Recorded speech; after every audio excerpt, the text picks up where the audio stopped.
அனைவருக்கும் வணக்கம் மக்களே. இந்த பதிவில் நம்ம என்ன பார்க்க போகிறோம் அப்படின்னு பார்த்தீங்கன்னா, விஸ்வகர்மா கம்யூனிட்டி சேர்ந்த முதல் மனம் தான் ஆண்கள் வரன் பார்க்க போகிறோம். இவர் வந்து எங்கே இருக்கார் அப்படின்னு பார்த்தீங்கன்னா, நம்ம ஈரோடு மாவட்டத்தில் இருக்கிறாரு. அவருக்கு வந்து ஒர்க்கு அப்படின்னு பார்த்தீங்கன்னா, அவர் ஃபாரினில் ஒர்க் பண்ணிகிட்டு இருக்கனால மாதத்தில் ஒரு ட்ரிப்பு மட்டும் ஃபாரின் போயிட்டு வந்துடுவார். மற்ற நேரம் எல்லாமே பார்த்தீங்கன்னா வீட்டிலேருந்து நெட்ஒர்க் மூலிமா தான் அவருக்கு வேலை. ஏன்னா ஐடி ஃபீல்டில் இருக்கனால மாதம் பார்த்தீங்க அப்படின்னா 1,50,000 லட்ச சம்பளம் வாங்கிட்டு இருக்காரு.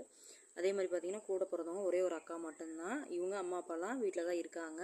அப்புறமேல் பார்த்தீங்கன்னா இவங்க சொத்து மதிப்பு அப்படின்னு பார்த்தீங்கன்னா ஓரளவுக்கு நல்ல மாடி வீடாகவே இருக்குது. மாடி வீடு பார்த்தீங்கன்னா ஒரு 2 வீடு, அது இல்லாமல் 2 வீடு வாடகைக்கு விட்டுருக்காங்க. அதே மாதிரி பார்த்தீங்க அப்படின்னா ஒரு 4 இடத்துல இடம் வாங்கி போட்டிருக்கிறாங்க. அதே மாதிரி பார்த்தீங்கன்னா புதுசாக இன்னொரு வீடும் கட்டிகிட்டு இருக்காங்க.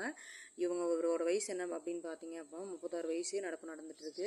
அதே மாதிரி இவர் ஒரு டிகிரி முடிச்சிருக்கிறாரு. இவருக்கு சம்பளம் அப்படின்னு பார்த்தீங்கன்னா 1 லட்சத்துக்கு மேலேயே வந்துட்டு இருக்குதுங்க. வசதி வாய்ப்பான பார்க்க போனீங்கன்னா வசதி அதிகமாக உள்ள வரன் தான் இந்த வரன் பார்த்தீங்கன்னா.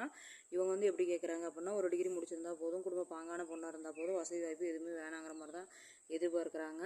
இவர் ராசி அப்படின்னு பார்த்தீங்க அப்படின்னா மிதுன ராசி, நட்சத்திரம்னு பார்த்தீங்கன்னா திருவாதிரை நட்சத்திரம். இவர் பார்த்தீங்கன்னா சுத்த ஜாதகம் தான், ராகு அதெல்லாம் எதுவுமே கிடையாது. அதே மாதிரி இந்த வரன் யாருக்காவது தேவைப்படுது அப்படிங்கிற பட்சத்தில் நம்ம சேனலை ஃபாலோ பண்ணுற அன்பு உள்ளவங்களுக்கு யாருக்காவது ஃபாரின் போகிற மாப்பிள்ள வேணும், ஓரளவுக்கு நல்லா வசதி வாய்ப்பே வேணும், நல்ல ஃபேமிலியாக வேணும் அப்படிங்கிறவங்க யாராக இருந்தாலும் சரி நம்ம சேனலில் வர நம்பர் கான்டாக்ட் பண்ணுங்கள். கான்டாக்ட் பண்ணி மேலும் விவரங்களை தெரிஞ்சுக்கலாம். இந்த வாய்ப்பு கொடுத்த மக்களுக்கு நன்றி, வணக்கம்.